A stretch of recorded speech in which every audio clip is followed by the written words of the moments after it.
crescer e se dividir. Então a vida tinha de transformar esses metais e vemos evidências de reações como essa ocorrendo bilhões de anos atrás.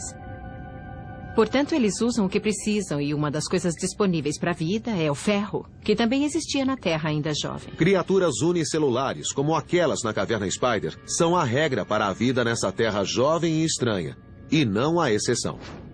Apesar da vida ser cheia de recursos para encontrar energias, rochas e um sol enfraquecido fornecem apenas o suficiente para sustentar criaturas unicelulares.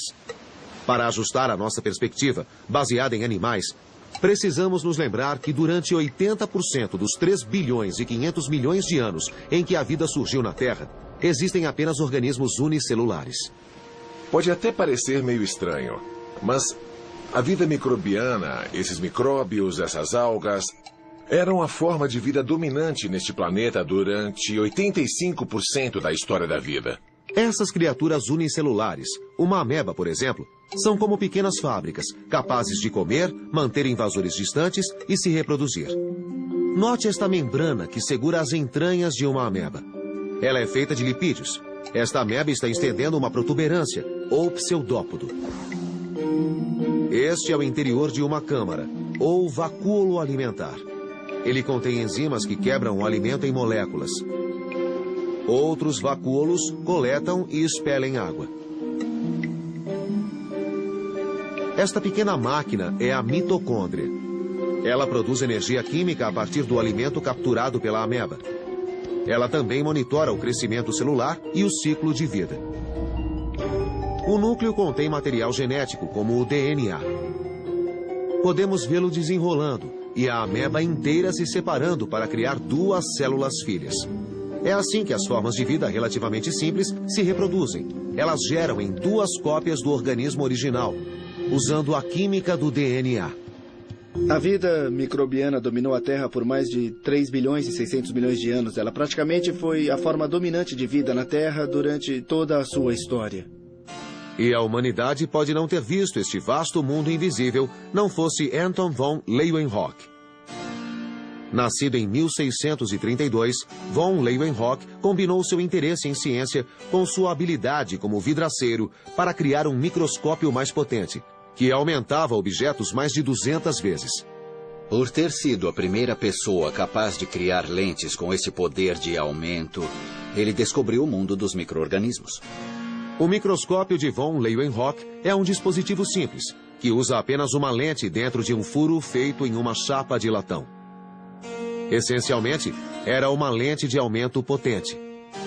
Na parte de trás da chapa de latão, havia uma ponta afiada, que se alinhava com a lente e podia ser ajustada com parafusos para fazer o foco. Von Leeuwenhoek tinha de segurar o microscópio perto do olho e sob a luz direta para poder ver alguma coisa. Mas o esforço valeu a pena. Von Leeuwenhoek foi o primeiro a registrar a sua visão de um organismo unicelular, de bactérias. Deve ter sido extraordinário ser o primeiro a ter visto aquilo.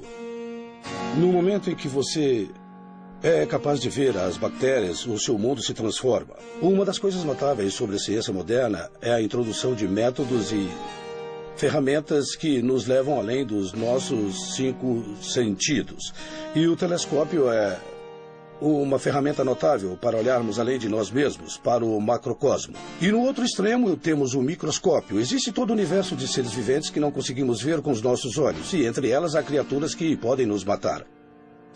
Portanto, o microscópio não foi uma criação inferior ao telescópio. Eu diria que os dois são a maior extensão dos sentidos humanos que já existiram e que jamais existirão. Na maior parte dos primeiros organismos unicelulares, aquilo que acontece dentro de suas câmaras, o seu metabolismo, é baseado em um processo químico chamado fotossíntese, um processo usado pela maioria das plantas hoje. A fotossíntese, basicamente, é apenas a conversão de luz em energia. E o dispositivo que permite a fotossíntese é apenas um monte de enzimas. E o subproduto desse processo é oxigênio. Depois que o oxigênio surgiu, a vida deu um grande salto adiante. E o grande responsável pelo seu advento foi o metabolismo de células muito primordiais que liberavam oxigênio na atmosfera. A fotossíntese só foi possível na Terra, ainda jovem, depois que o Sol começou a maturar e produzir mais calor. A Terra captura até 30% mais energia solar, energia que organismos unicelulares produtores de oxigênio podem usar. Não fosse a produção biológica de oxigênio, praticamente não haveria nenhum oxigênio livre na atmosfera. E com bilhões de organismos unicelulares exalando oxigênio, a Terra, que do contrário praticamente não teria ar, desenvolveu uma atmosfera rica neste elemento. Se você precisa de muita energia, o oxigênio é a melhor coisa que existe. É o sistema mais eficiente para se ganhar a maior quantidade de energia. E os animais precisam de muita energia. A vida na Terra transformou o seu próprio ambiente, criando uma situação condizente com a vida multicelular antes mesmo que ela existisse. Aqueles pequenos organismos, aquelas cianobactérias, foram capazes de mudar o mundo e também o futuro do mundo. Mas como a vida passa de organismos unicelulares para organismos multicelulares e da eliminação de oxigênio para a respiração de oxigênio? A vida faz isso cometendo muitos erros. Erros de copiagem, mutação.